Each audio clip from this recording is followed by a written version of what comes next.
Good morning, good morning. I can't see you, but I know you're there. Good morning, Sedona women. Just gonna wait one more minute and then we'll begin.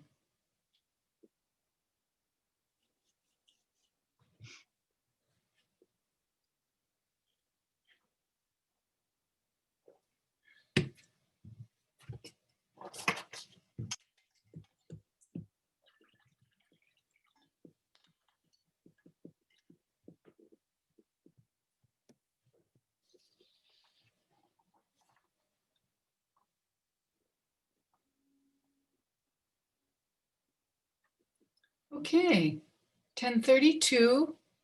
So I hope most of you are in. I'm gonna go ahead and start.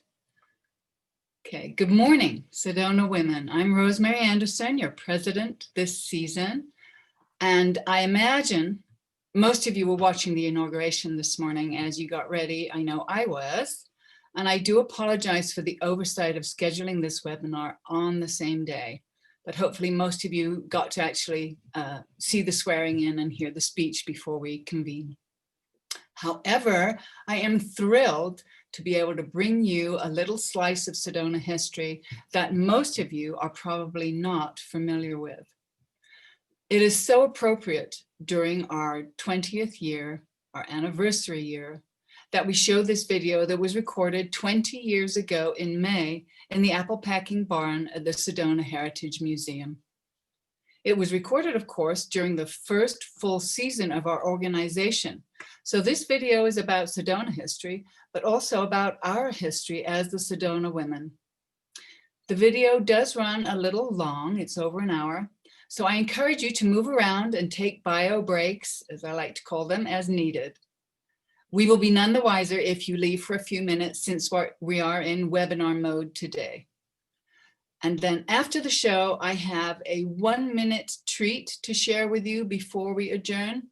So if you can, just stay online for that. I want to share with you that yesterday was a fabulous day for me. As you may recall, the video you're about to see features Mary Wyatt, Beverly Miller, Georgiana Garland, Fran Zimmer, and Faith Fuller. So yesterday, I was able to speak at length to Mary Wyatt. She will be 91 in April, and she clearly remembers being on this panel and joking back and forth on it with her childhood friend, Beverly Miller. I was also lucky enough to be able to speak with Mary Garland, who is on camera with me, granddaughter to Georgiana Garland, and she has graciously agreed to say a few words providing context for this video. You may also be familiar with Mary and her family for running Garland's Lodge up in the canyon for many years. She was also one of the founding Sedona women members and was a member for many years. Mary worked on this video project in 2001 and probably knows more about it than anybody else. So let me hand it over to Mary Garland, and from there we'll get right into the video. Thank you, Mary. You're welcome. Thank you for the nice introduction. I spoke with Janine Trevelyan this morning because I thought it would be interesting to revisit with her exactly how this came about. She was really pivotal in helping putting this together. It was really fun for me to just try to remember the context and look back and think about what was the motivation, which just made me remember how fortunate I was to come here in 1972. And it was kind of a time when sort of a lot of the old timers were still around. And so I guess I feel like I got to enjoy all those different people when I first came here, and had an entree-vous partly because of living in the canyon. There were still a lot of old timers there. The Kittredges, who are still at Forest Houses, were there. Andersons at Junipine before it became more of the resort that it is now. And of course, we bought the lodge from Bill Todd. And so he and his family were about, and he had sold to Abe Miller, who was the man who built Tlaquepaque, who owned it for about a year or a year and a half in between the Todds and the Garlands. And then going down Canyon, Tom Penley was at Slide Rock and still had a stand and all that sort of thing. And you know, what is now the Heritage Museum was still the home of the Jordans. And we have funny memories of being advised by Walter Jordan about how to prevent spring freezes in the orchard, and when to light the heaters that nobody uses anymore. But in those days, gas, petroleum was cheap enough that they could still use them. And then a year or two later, no longer was the case. At any rate, so I sort of had roots that involved knowing some of these older timer people. And for me, that was really fun. And I remember, or Janine Trevelyan and I talked about when the Heritage Museum started. And I guess it started in 1998. She got involved as a volunteer in 1999. And then Sedona Women started in 2000 or right around that time. So she was really great and so enthusiastic about having this meeting in the barn. And I got to go around town and just gab with people about would they be interested in participating, and everybody was game, and what characters they were. I think they pretty much introduced themselves in the panel. I really encourage you to watch it because these women were all gems. I spoke with Beverly Miller yesterday, and she really wanted to say hello to everyone. She's doing well.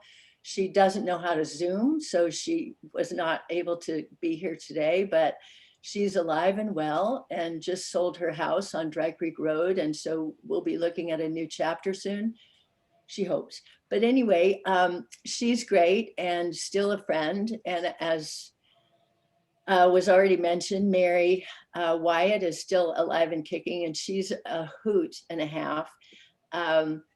Fran Zimmer came out from Philadelphia, well-heeled, both literally and figuratively. She came to live at the Stouty's request at the village, at the Chapel of the Holy Cross, when there was no electricity in the building. And I think she talks about some of that stuff.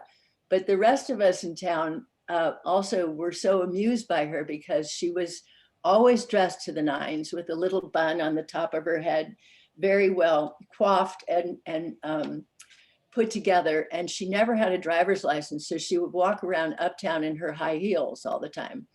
And this was a little bit of a thing, did a lot of costuming for the theater events that were happening at the Art Barn.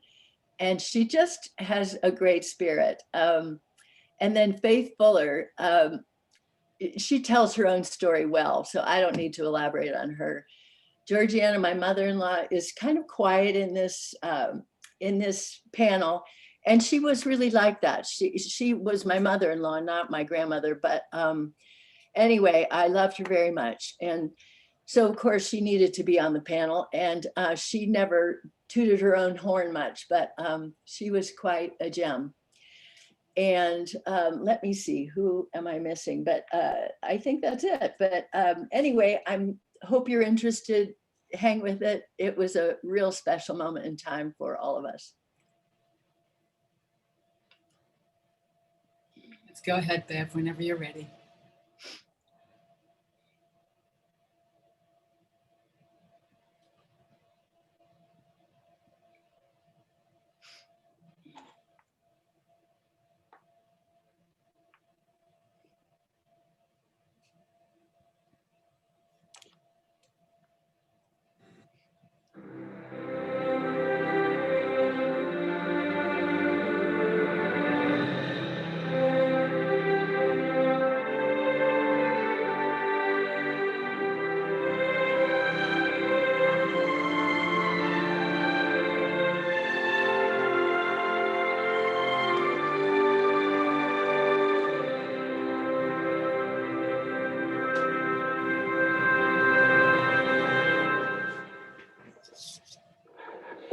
is really an honor to have all you people here.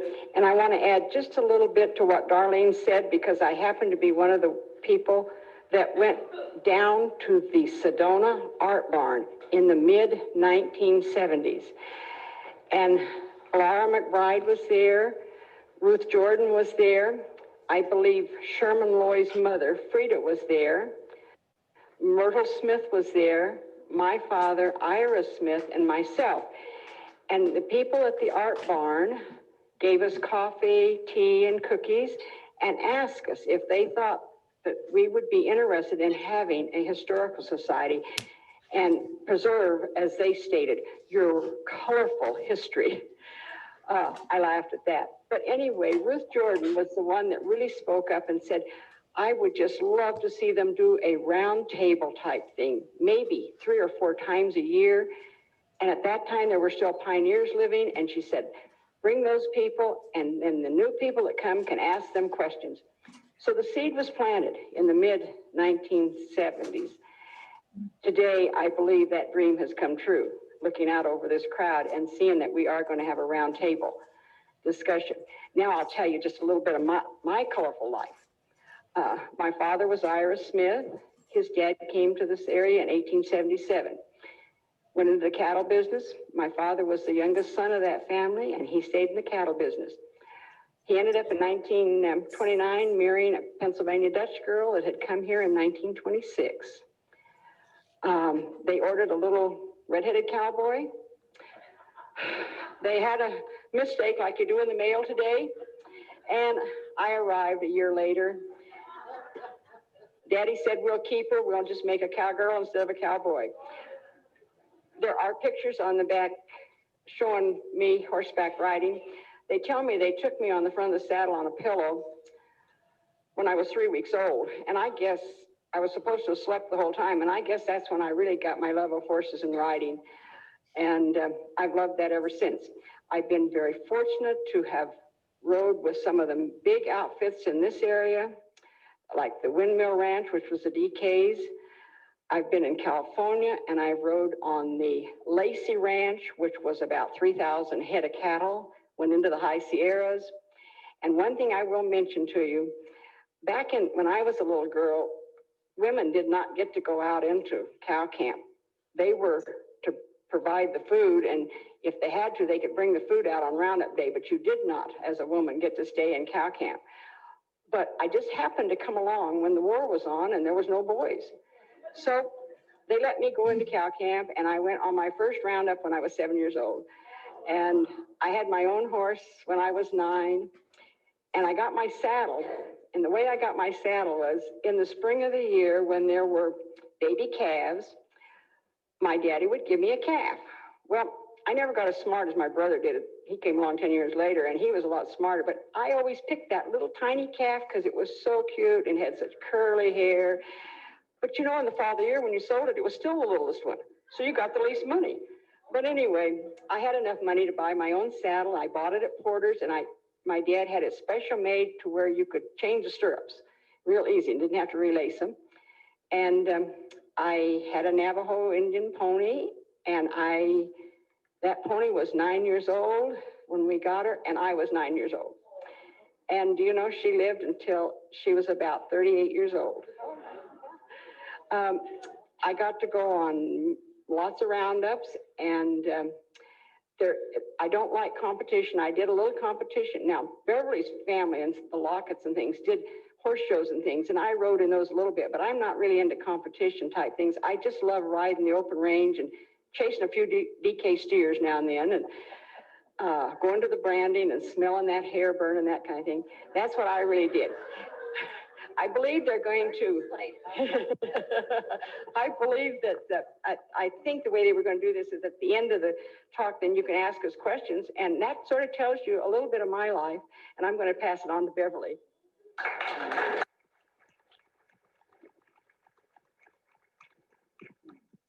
This is really fun. These are all friends of mine and have been for years, and it's a sad day for me because now I'm a historical figure.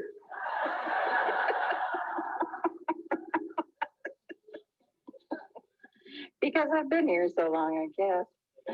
I came as a bride. You can kind of read a little. I won't bore you with all this family history, but my grandfather, who unfortunately I never knew, came to Flagstaff in 1881 in a wagon with his brothers from Missouri, and ended up marrying my grandmother many years later because she was the school teacher who lived with them, and he had 3 children and had lost his first wife. So that ended up being a romance, and from that romance and marriage came my father and my Uncle Bob, who's was a close friend of Mary's. By the way, Mary and I used to ride horses together up at Foxborough. If you've all been up to the top of Schnebley Hill, you know where Foxborough is, when we were little girls. Anyway, I came from a sheep ranching family and married a cattleman, which was kind of strange in those days. And they said it wouldn't work out. Well, it's been going on for about 48 years. So I came to Sedona in 1953 as a bride and lived in a little tiny house across from LaBerge on the creek, sort of in the Bear Wallow area. And the first major thing that happened was that people called and said they're going to burn down the bar and Johnny Guitar movie, and the whole town is coming. And we did. So that was my introduction to Sedona. It was pretty wild and woolly, actually. Small, but wild and woolly. Anyway, from there, we built a house at the Windmill Ranch, the DK Ranch. And I was so oblivious, I didn't realize it was a pretty cool place. It was rough. It was, you needed to be in love.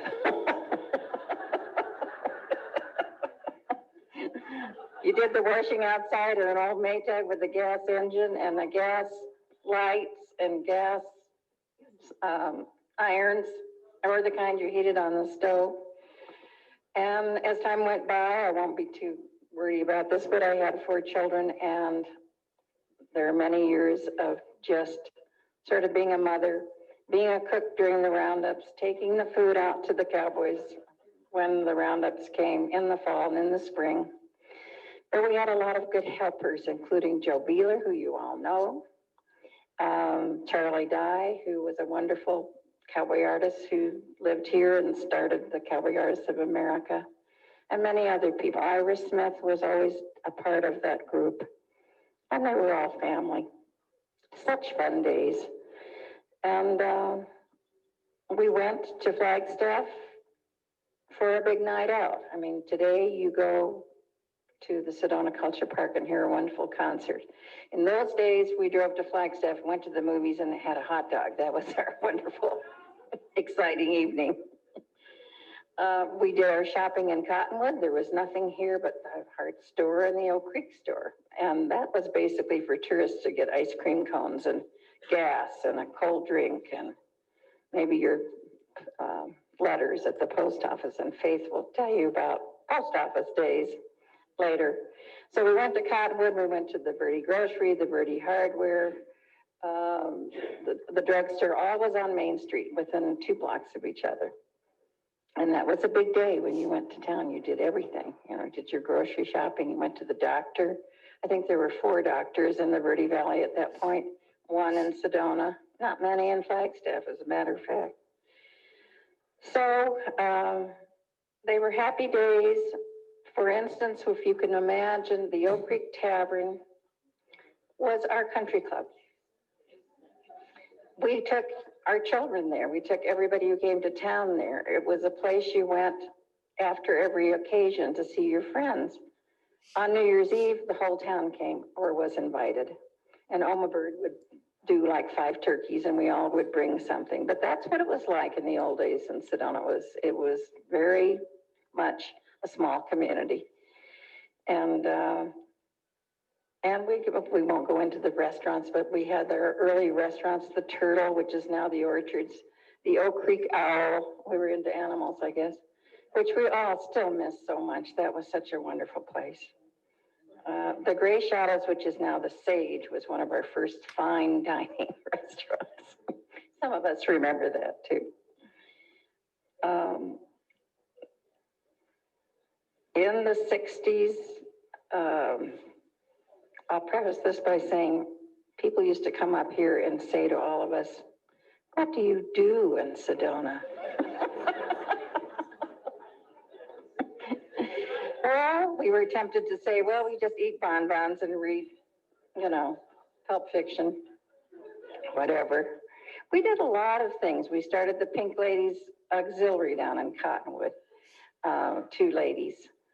And much against the administrator's wishes. He didn't want there to be an auxiliary, but we said, we're going to help you and we'll be good girls. We won't say anything about Mr. Brown's appendix, we promise. And we were, and we are still in existence. I don't do it anymore, but still, I'm sure there are a few people in this room who do. And that was one of the things we did. We went through something that all of us still talk about, and that was the big snow of 1967, before most of you got here. The snow of 67 was memorable in that we had about 5 feet of snow in Sedona, not inches, feet. We had about 3 feet in Cottonwood, and lots of buildings caved in. Jerome was isolated for 3 weeks, couldn't get in or out. It was very hard on smokers and alcoholics.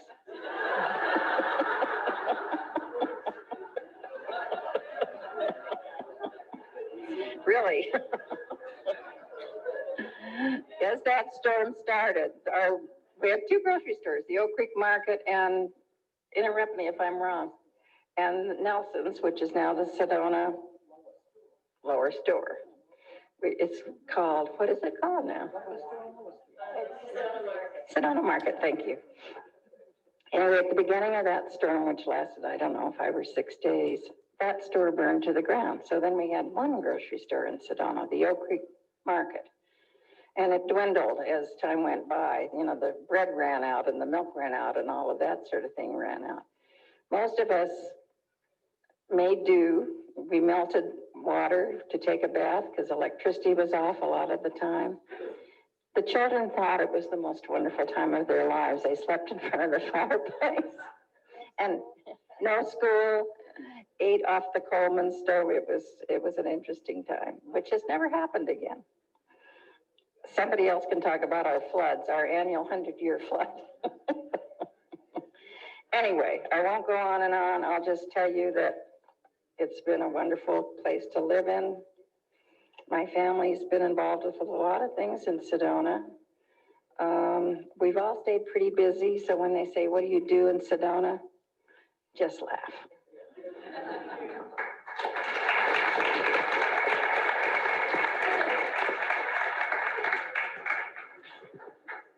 My family lived in Flagstaff from the 1915 on.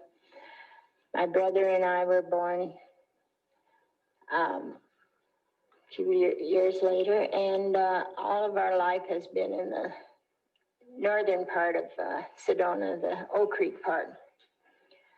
So I don't have too much to say about Sedona because I didn't start coming here until the 50s and 60s. The roads went across the creek 2 or 3 times, and they took a long time to get down here. But my parents always vacationed in Oak Creek, and the road was a single dirt road. And down the hill, they had what we called hairpin turns. Sometimes you had to back up to turn around the hairpin. When you came to a curve, you honked your horn. So somebody, if they were coming, they were little turnouts you could go on, and it took you down around to Oak Creek, and then a dirt road through the canyon.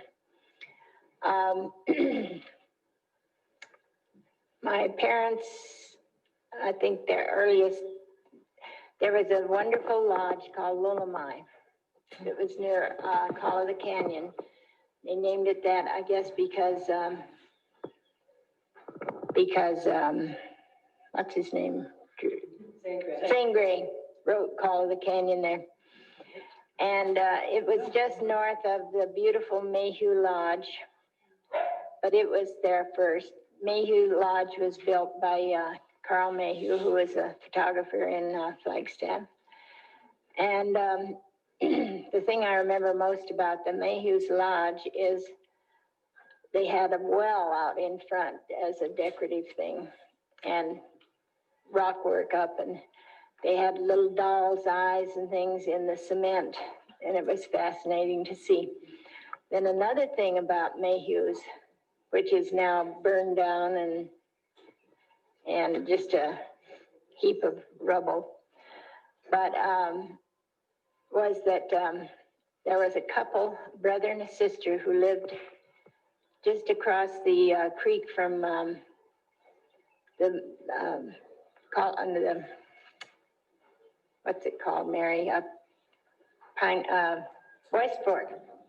West Fork Creek comes in just beside Mayhew's Lodge. And on the other side of West Fork, there was a couple who lived there, and they were brother and sister, and she lived in a little house, and he lived in a cave in the cliff. It was one of those kind of slit places where he had a bed and a stove and so forth, and he liked to live up there in the cave. And anyhow, I used to love to go there and see them and talk to them and so forth. But my first experience was at Call of the Canyon. There were some little cabins there, and I can remember as a child of 5 going down to the creek and sitting on rocks and taking my dolls and playing down there.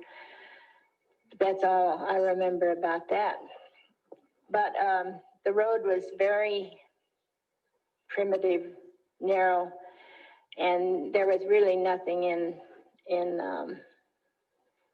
Sedona at that time. No reason to come down. and it would take you forever. So in the mid-30s, my parents built a cabin at Pine Flats, north of the present Pine Flats. And Dr. Fronsky, who was the only doctor in Flagstaff, and his family built a cabin beside ours.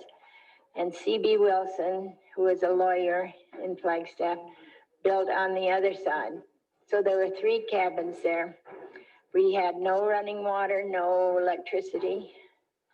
My brother and I used to go down and pick water up in buckets and bring it up. That didn't last too long, but another thing that was kind of interesting, we had 3 Indian girls working for us, 1 for each family. They'd do the housework and all that stuff. They came from out on the reservation during the summer. They wanted to get away from the reservation and do things, so we had a tent built up behind our house, and the 3 of them stayed there, and they had a ball. They loved it, getting away from the reservation and so forth. So we killed 8 rattlesnakes around our cabins the first summer, but they kind of caught on and disappeared after that. But we used to walk down the road and swim in different, there was a nice pool down by Don Holes, and that was about all we did for recreation. My father had an insurance company in Flagstaff, and he would come down on Friday and bring food and so forth and go back Sunday. And we'd stay, and we'd have young friends from Flagstaff come down to stay with us so nobody'd get bored. And we loved it. But I remember one time the creek came up, big rains, and my father couldn't get across. So we rigged up a pulley, and he took the food across and so forth. And so anyhow, we didn't go to Sedona because there was nothing here but a post office and a grocery store and so forth. And so we kind of lived from Flagstaff down to Sedona. Later in 1952, the government, it was leased land and the government wanted to take it back and make it into forest land. So they told us, they gave us a year to tear down our cabins or they'd take them down and charge us for it, you know. So we had a lot of friends in Phoenix who used to come up and borrow the cabin, but we were kind of through using it. My brother was, we were both too old then to really spend much time there. So they tore down the cabin and so forth. Well, then in 52, my father had died and my mother built a cabin at the present Pine Flats. It's still there. And we used to take our children up there and spend the summer, and everybody loved that area. But let's see, what else did I want to tell you about? I don't know too much about when they built the road and bridges and so forth. I know they came gradually. But then it was easier to get to Sedona. Below the park there at Slide Rock, there was an arch that you went under, but they had to take the arch down. It was beautiful, like Rainbow Bridge or something. And they had to take it down in order to widen the road. But there's also a picture here of the first school that was built in the canyon. It was by Slide Rock, and if you're going north and you look to the right, there's a vacant place there that's chained off, but that's where the only school was. And so after we built the cabin in 52, then it was more accessible to go to Sedona, and we used to go down there, and I knew Fran then. I guess not until later. She didn't come until 67? 63. 63. And anyhow, we've lived all our life, summers and vacations and so forth in Sedona. Now our whole family, we're fortunate, is here. 2 sons and a daughter, all busy in things in Sedona and Oak Creek, the lodge and the jewelry store and the rug store. So, and all our grandchildren have been here. So we've been very fortunate. I don't know when the people from Phoenix, if they wanted to go to Flagstaff and wanted to come through this area, I think they'd come up through Jerome and up Schnebly Hill and up a dirt road because it was hard to get through the canyon. And There's no highway. no highway, but there was a road from Schnebly Hill on into Flagstaff. Mm-hmm. So anyhow, can't think of anything else of great interest, but my whole life's been in the northern part of the canyon. I mean, as far as this is concerned. So,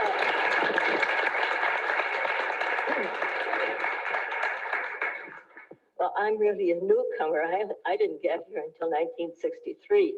I came the day after Thanksgiving. The Stoddies were giving a party, and I was invited, and I never left. I'm the only one here, I guess, still here. And while I was at the party, I met Cecil Lockhart Smith and the Sango Brown, who had started the Art Center. And the Stoddies had built the Chapel of the Holy Cross. And they had come here under the advice of Mary Malmgren's father.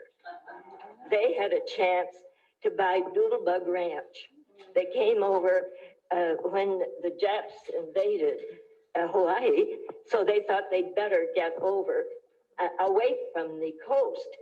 So they decided, they kept going, and they met a man from Sedona in a bar in Prescott. He was the town drunk, frankly.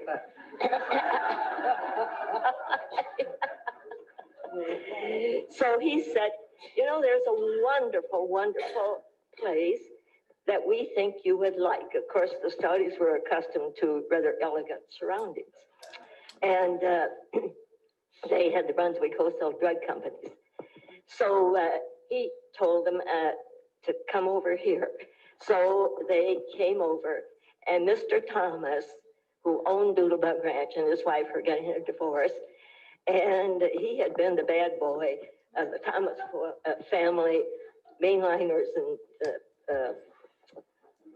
back in Pennsylvania. And so he said, that's one place I think you might like. Well, Judy, Mrs. Thomas, had started the big rock house, but of course it was not completed. And there were 60 acres involved.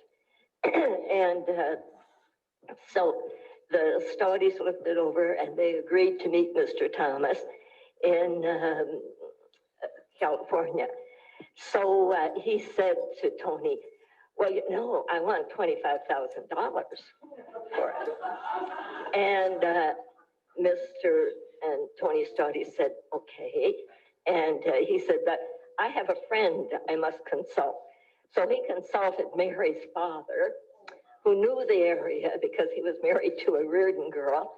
And he said, what do you think about us buying that place for $25,000? And Mary's father said, grab it, grab it. And so Mr. Thomas, when they did meet in Palm Springs, why, Mr. Thomas said, you know, I really don't want to sell it. But he said I would. So he sold it to the Stoddies. And while they were here, Marguerite had this vision of a chapel, building a chapel. She'd been in Europe, she'd been in New York, and then she came here. And that spot where the chapel is located was the spot she decided she had to have. It was forestry land. Well, they got Barry Goldwater to give them a release from the Forestry Service. It's still forest land. And so she had Anshin and Allen, their architects in San Francisco, design the chapel. Some people think Frank Lloyd Wright or his son were involved, but they weren't. It was Anshin and Allen.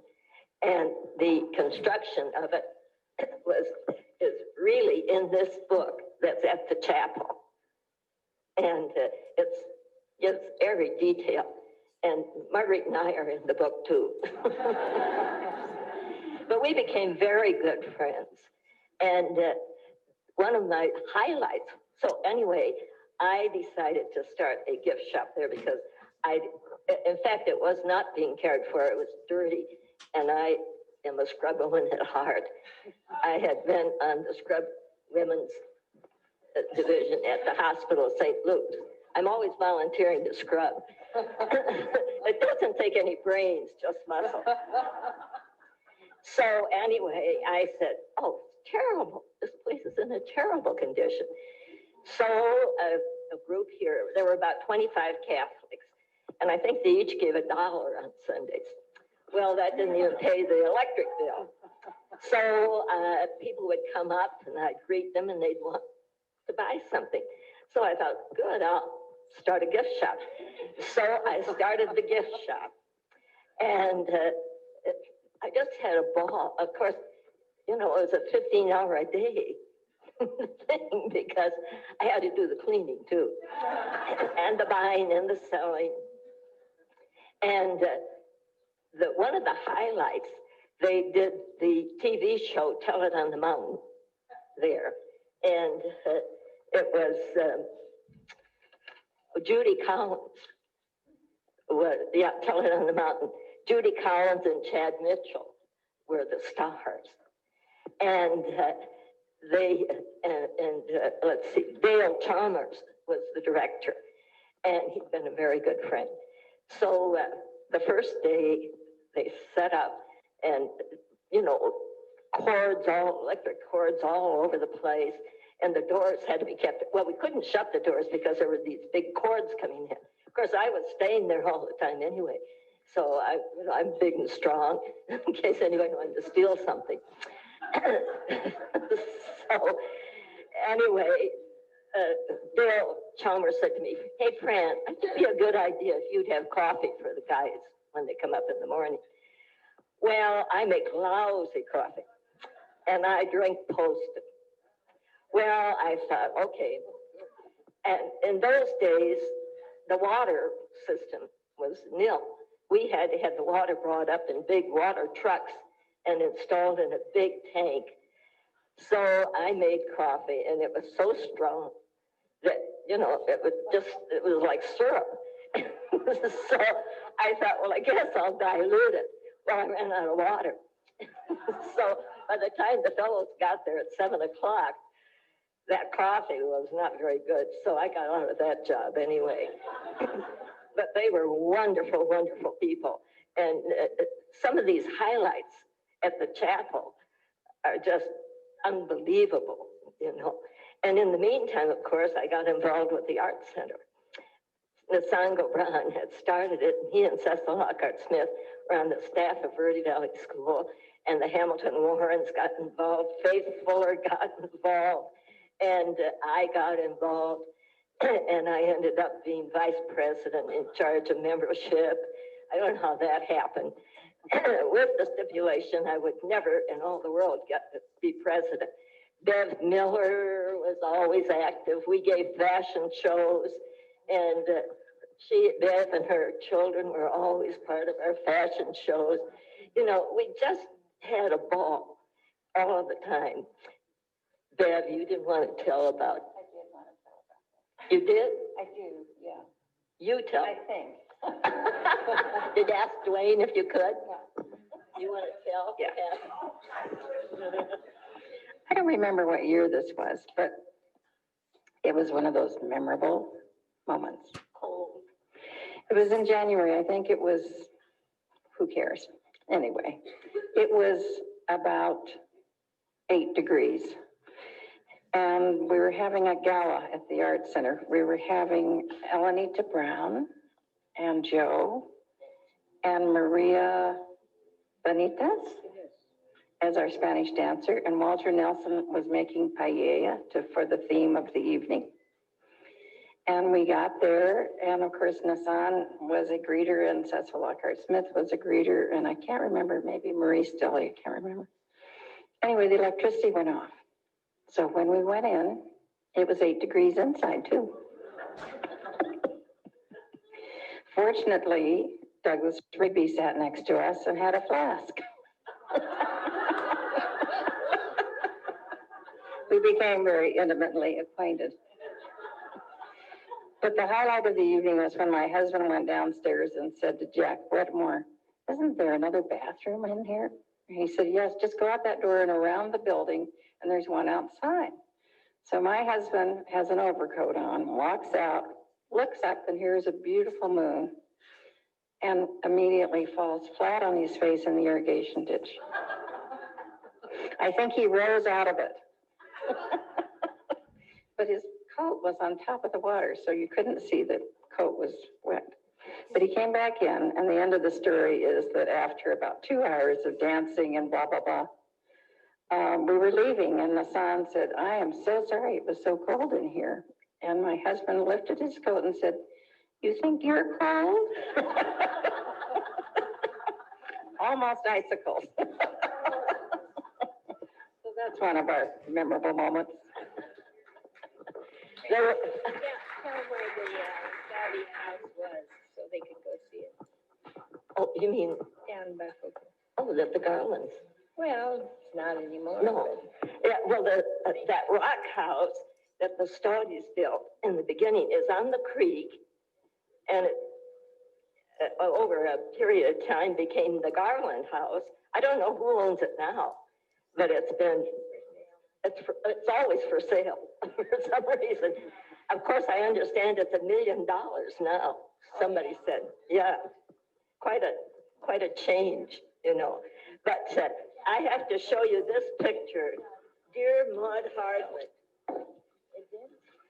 It just sold, she said. One Sunday, went to the Art Center back in 1964. She had moved here. She had been head of the art departments in Salt Lake City. She was a dear little lady from Salt Lake City. She'd never been in a tavern. She'd never done anything wild in her life. And she came to the Art Center. Cecil Lockhart Smith was washing the windows. It was on a Sunday, and the Art it was the Jordan apple barn, packing barn, and it still looked like an apple packing barn. And Cecil was washing the windows, and she said, oh, she said, are you the janitor? And Cecil said, Cecil's father was Sir Cecil Smith in Scotland, and he'd gone to the Sorbonne.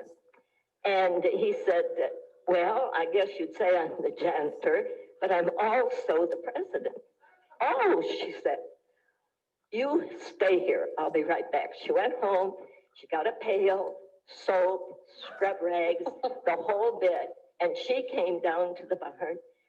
Cecil was still there, and was he glad to see her.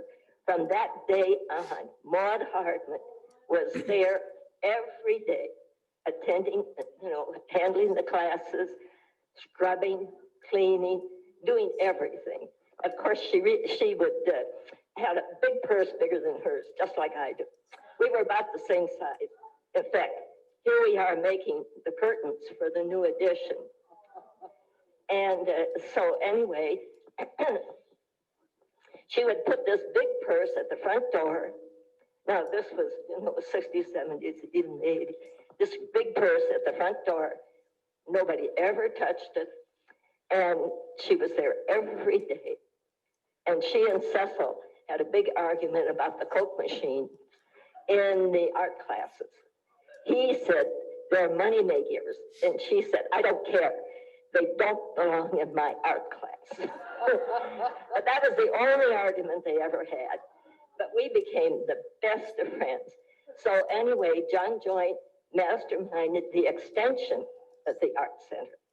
He had been in the business, and all that first extension was all done by volunteers. And of course, the rest of us had to pay for the material. But anyway, we had a stage finally, and Maud did scenery, and I did costumes. And I kept belaboring the fact that we didn't have a decent curtain, but we didn't have any money either.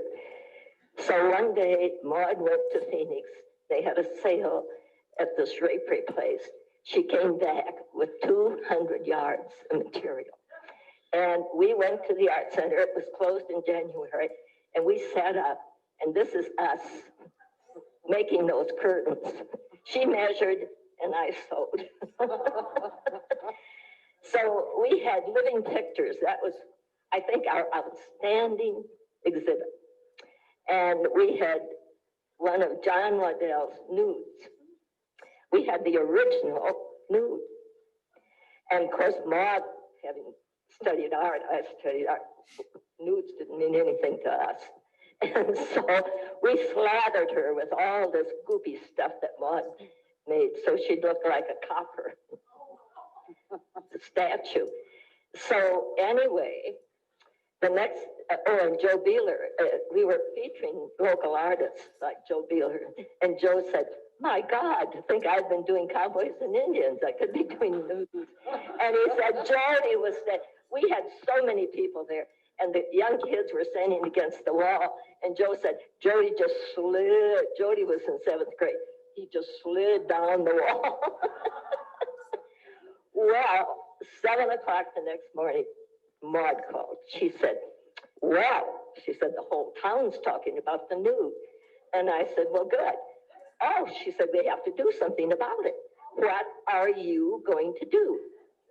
I was always the one who was supposed to handle that sort of thing. So I got some nylon stockings and I made her little bra and panties. And then we put the junk on. And the next day, people were lined all the way up. A couple of blocks trying to get in to see the nude. And so we really had a fantastic time. And dear Maud, and then as I say, we made the curtains and 200 yards of material. And she measured and I sewed. And she measured and I sewed. We closed the barn in January in those days. And we had these big tables. And she, she was about my size. So here are these two midgets handling 200 yards of material, And then the fellows hung it, and we had a big, big reception to honor the, you know, the new curtains. But as I say, both places, and of course, Kate Thorne did this book about the chapel, which is up at the chapel. And of course, in those days, you know, it wasn't like it is today. Of course, today, it's just fabulous. And the business is fantastic. And as I said, you know, to get in on the beginning is great. I was in on the beginning back in Bethlehem, Pennsylvania, with the gift shop at St. Luke's Hospital. And that too is doing great. So when I die, I won't have anything, but at least the shops will. Wait. How many acres did they get for 25,000? 60 acres. Fran was telling us that they got 60 acres for 25,000 down in Doodlebug. And you can still see that house. It's been added on to it 2 or 3 times. If you go down by Poco and down the side road there, and it's right at the creek at the very end, and on the left as you approach the creek. But at that time, there was nothing but orchards or something there besides the house. What was it, Mary? Nothing. It was a pasture land for cattle, and they raised hay. And now it's houses everywhere. You know, another little point you might just want to know, Duty Thomas, after her and Mr. Thomas separated, she married Dick Sprang. Dick Sprang was the artist to draw Batman, and many of those comic books were colored and drawn and colored right there at the Doodlebug Ranch. Then when they decided, when Stottie sold it, when the Thomases sold it and Stottie's bought it, Duty went down to what they call Back of Beyond, and that's where she built her house. I'm going to let Faith, because we need to hear what she has to say. I prefer no mic. Can you all hear me if I speak like this, or do you want me to use a mic? Okay. I don't come from these parts originally. I know other Fran. But I grew up as a small child in the summers in Pecos, New Mexico, where my father did the big digs there. And I didn't have a pony. My little brother and I were given burros to ride. Unlike my older siblings, one was called David Copperfield, and the other was Betsy Trotwood, if you remember your Dickens. And so I loved the Southwest. It was in my blood.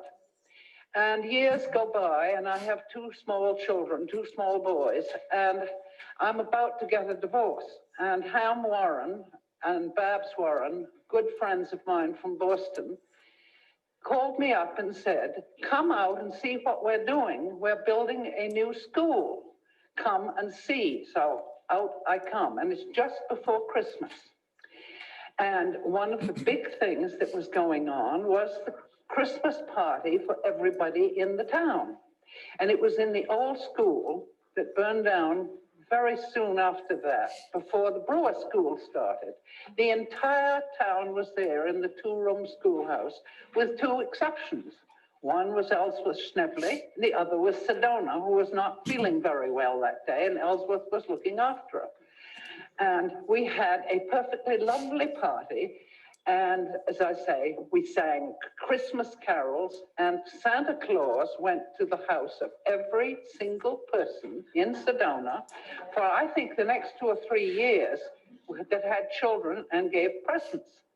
So that was the beginning of my finding glorious Sedona. Ham had bought the acreage out on beyond Verde Valley School Road, and he got the whole thing in those days for $10,000. And he built one of the really great American boarding schools, prep schools, and we lived For the first few months, we spent the time in an enormous tent. Next door to that tent was a tent for the Hopis who were building the buildings of the school. And it was absolutely marvelous. Nobody lived in what is now the great village of Oak Creek, except one family in a ranch, the Cobans.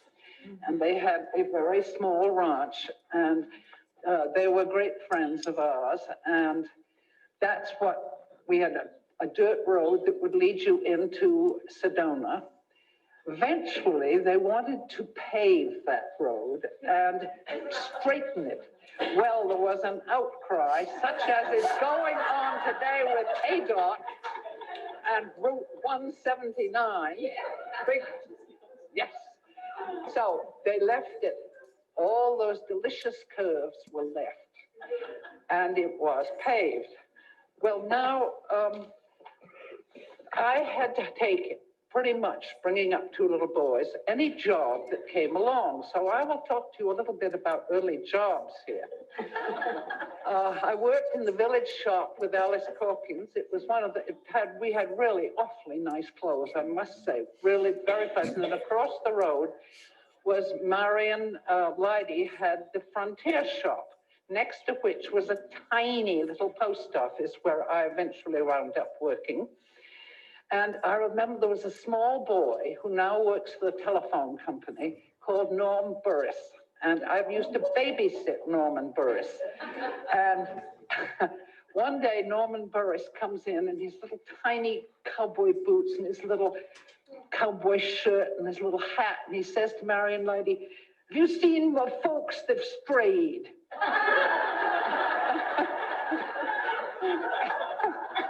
And Marion said, "Yes, I think they're down the road there at the Oak Creek Tavern with Oma Bird, honey. Oh, that's where I got to go." I loved working in the village shop, and then I got a job that paid me more than the village shop. It paid me what was then, I think, minimum wage. I think it was $2.50 an hour. Big time stuff. We're talking 1949, 1951, somewhere in there. The village shop was run by a postmaster. She was not allowed, we weren't allowed to call her a postmaster. Frankie Tanner, who came from Union Star, Missouri. And she came up to about my shoulder. She was tiny, and she would go around singing gospel songs. And I would say, "Frankie, that's lovely music, but I don't know it. You call yourself a Christian and you don't know the gospel music?" I said, "Well, I'm an Episcopalian and our hymns are rather different." And in the fullness of time of working there, I got fired. I was a civil servant, but I did get fired. And the reason I got fired was that Frankie said, "You're un-American, and this is an American post office. You're un-American. I like you real well, but no, you can't stay on." I said, "How come?" She said, "I hear you talking to people in foreign languages sometimes." I said, "Well, you know, they come. I do speak Spanish and I do speak French. So when they come and they can't help themselves, I'd speak to them in whatever language they need." And she says, "I don't like that. It's un-American. Let them go back where they come from." That is literally true. I'm living at this point at the Gasaway house, which I believe is about to become an historical house. My old house is going to be historical. And one day there's a knock on my door, and I open it, and there's a lady I've never packed my eyes on. Behind her is a priest in a black priest's suit with a black velvet bag hanging off his arm. The lady said, I said, "Oh, good afternoon, what can I help you?" "I understand you do for ladies." I said, "What?" "I understand you do for ladies." "What?" I said, "Do you mean by that?" "Well, my name is Marguerite Stoudy, and I'm about to build a chapel. And I need to have somebody take care of the people who are coming when we break ground. And can you do a lunch for them. Oh, wow, I thought, money, more money. So instantly, I've never catered I love cooking, by the way, but I'd never catered anything, ever. So I'd never done for ladies. But I call up my friend G. Wright, who lives right across the street from Max and Dorothea Ernst and Nassan and Cecil. And I say, G, help, come. I've got a job and you can help me. So up she comes and we think, a turkey? Oh, yes. A ham, salad, rolls. Oh, that should be very easy. But how do we charge for this? We make them pay for the turkey. We make them pay for the ham and all the stuff we buy. Now we have to use your gas stove. How much gas do you think it uses in a gas stove? Do you think we can charge $2 by the hour? I mean, this is literally true. We worked it out.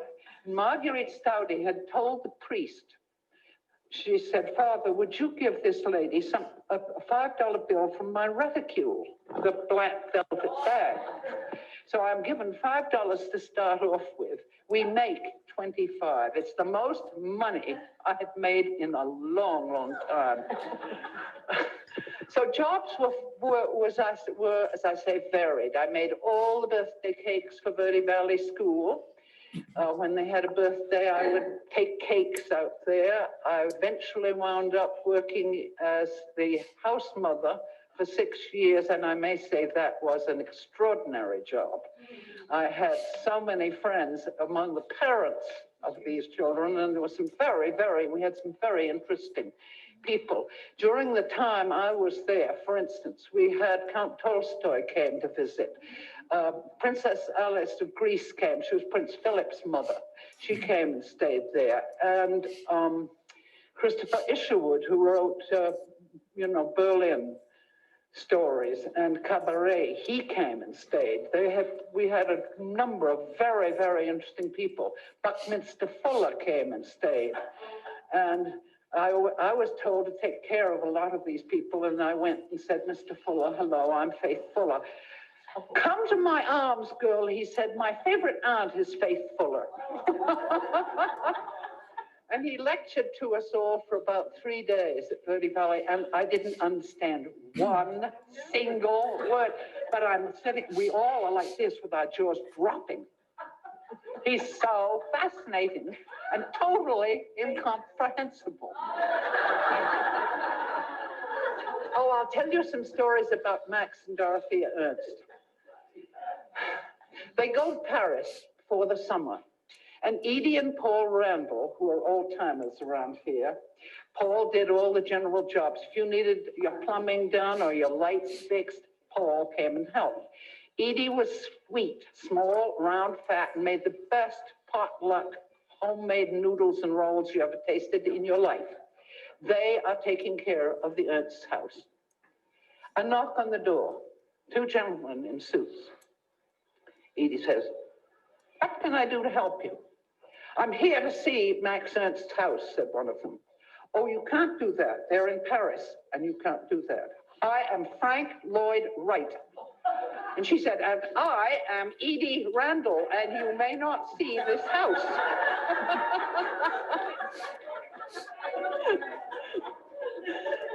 I told Dorothea came a couple of years ago and was staying out here with us. And I said, Dorothea, do you remember that story? She said, no.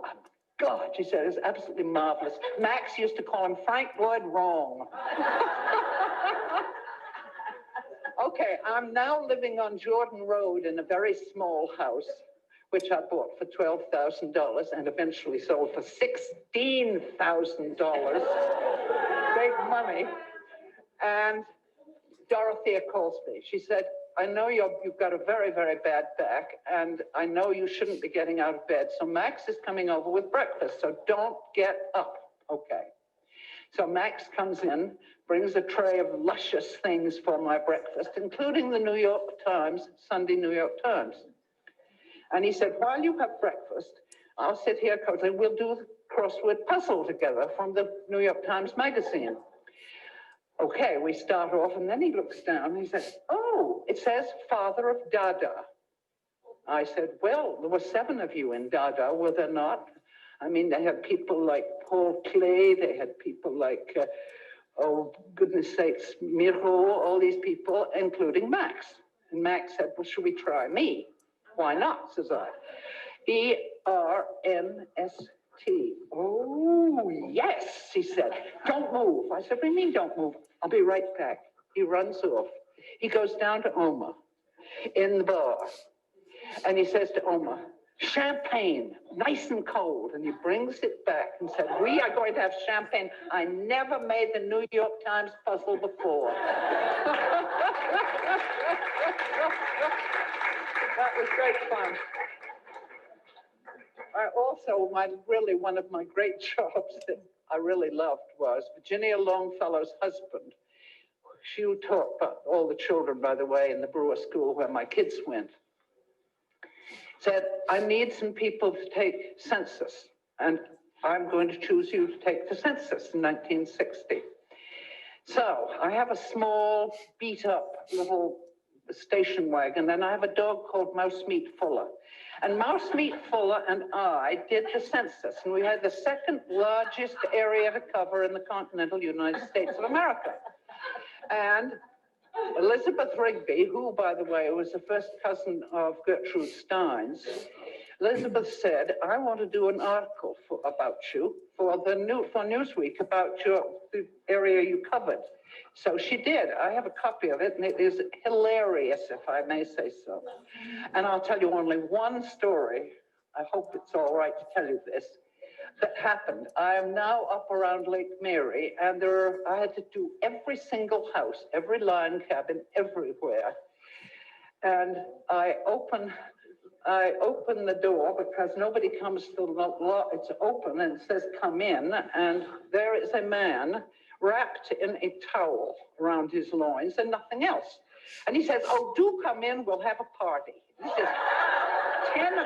This is 10 o'clock in the morning. So I said, well, we could stand right here, you know, and I could do it. No, come in. And he yells into the bedroom, and out comes a lady without one stitch of clothes on. He said, you could put on something. So she goes in and puts on a very loose bathrobe and comes out.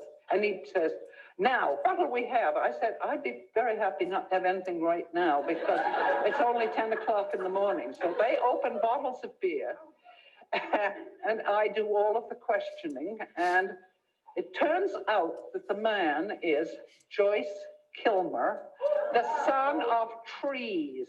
I think that I shall never see a poem lovely as a tree.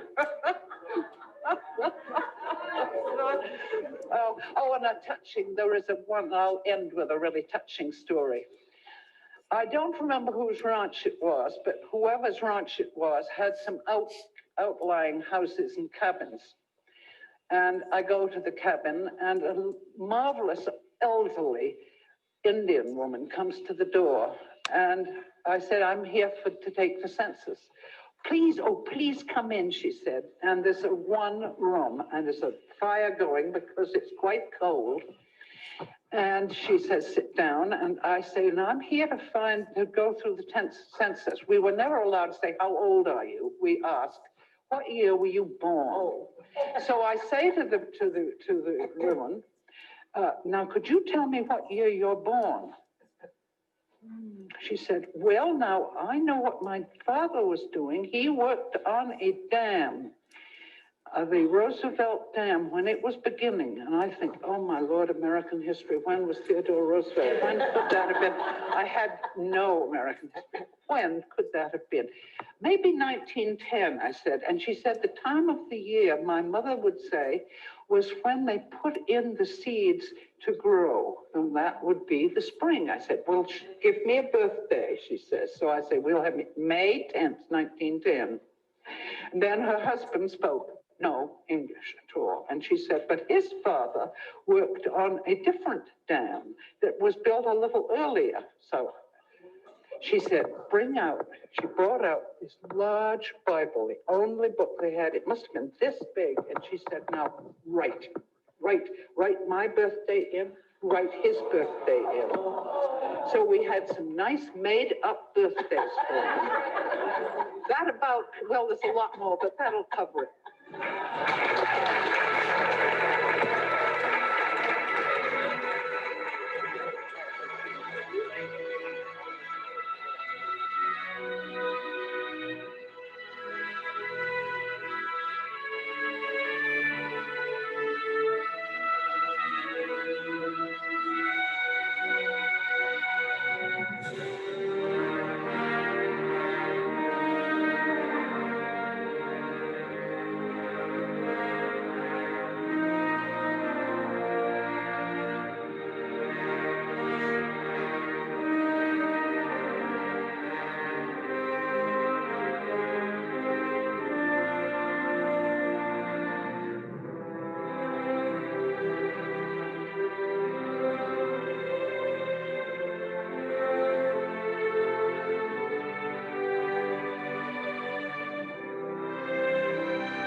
Very good. Did you want to say anything, Mary? You're muted. You're muted. I just wanted to say that Faith Fuller, I loved all those women. They're just gems and really fun to see it again. Yeah. Thank you. Yeah, and I would love a copy somehow, if you can get it to me, that I could share with Beverly, because I know all those people got a copy, but God knows where it is. So anyway, Well, that's fine. I can make a DVD for you, for Beverly, and I'll also make one for Mary Wyatt. Mary? Yeah, That'd Mary. be great. That'd be Very great. good. Thank you. It was fun. Very good. So thank you, ladies, for joining us today and giving your time to the Sedona women this morning. I really appreciate Mary Garland joining us, and Bev Bow, as always, for doing everything behind the scenes. And in this format, I don't think, let me see if I can just screen share this treat I have for you. Hold on just a second. And then please enjoy the rest of your week, and we will see you in February. Let's see if this will play. Here we go. Okay.